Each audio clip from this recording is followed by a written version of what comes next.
Hi, everyone. Welcome back. Okay, this is a quick overview of what the rest of the presentation is going to hold.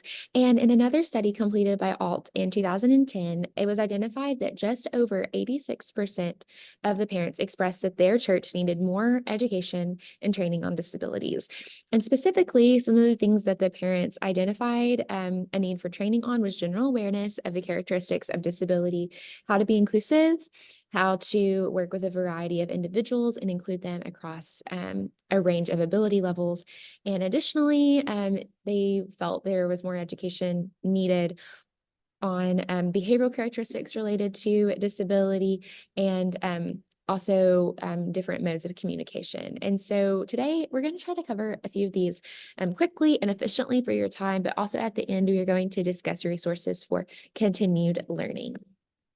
Okay, so, characteristics of disability. Disability is going to impact everyone differently, and someone's disability might impact them in more obvious ways than someone else's disability, especially at a first glance.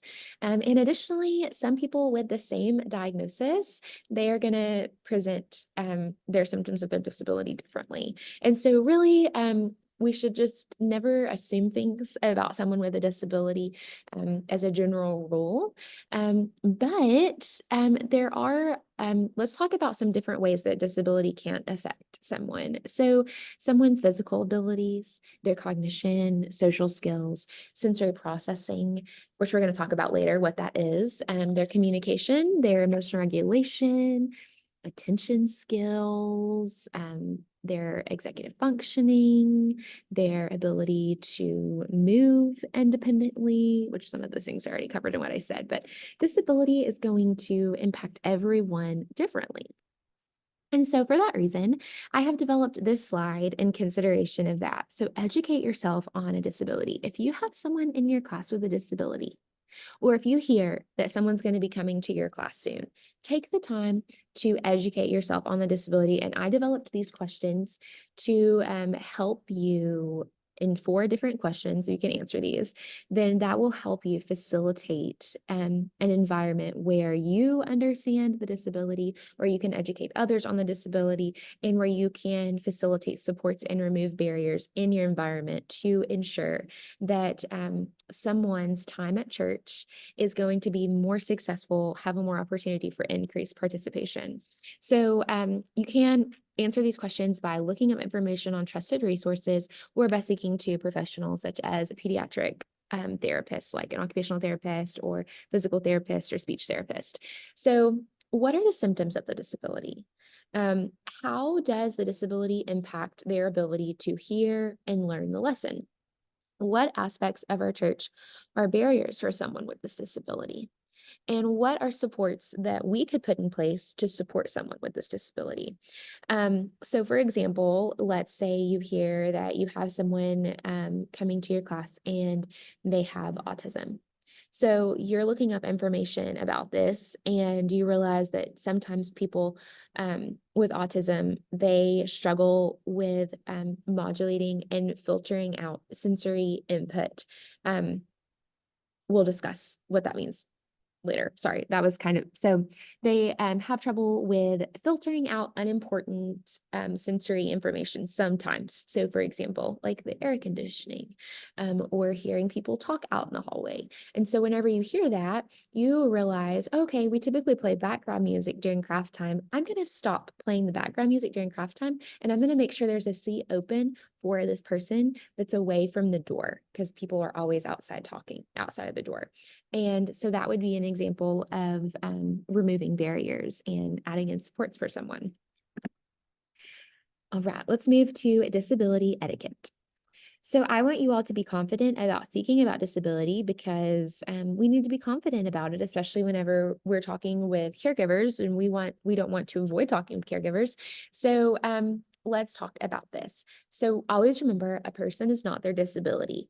So for this reason, we would never want to say something along the lines of, "We have someone who is cerebral palsy," because you don't have someone who is cerebral palsy. You might have someone there who has cerebral palsy.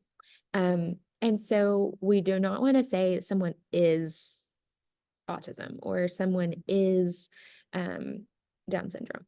or something. We just wouldn't say that. Also, we typically want to use person first language. So person first language is typically primarily preferred. And so that's why we would say he has Down syndrome instead of the Down syndrome person, or he has cerebral palsy instead of the cerebral person. There's also a difference between saying he is wheelchair bound. We don't say wheelchair bound because people aren't bound to their wheelchairs. They use their wheelchairs. So you could say he uses a wheelchair. Do not say the R word.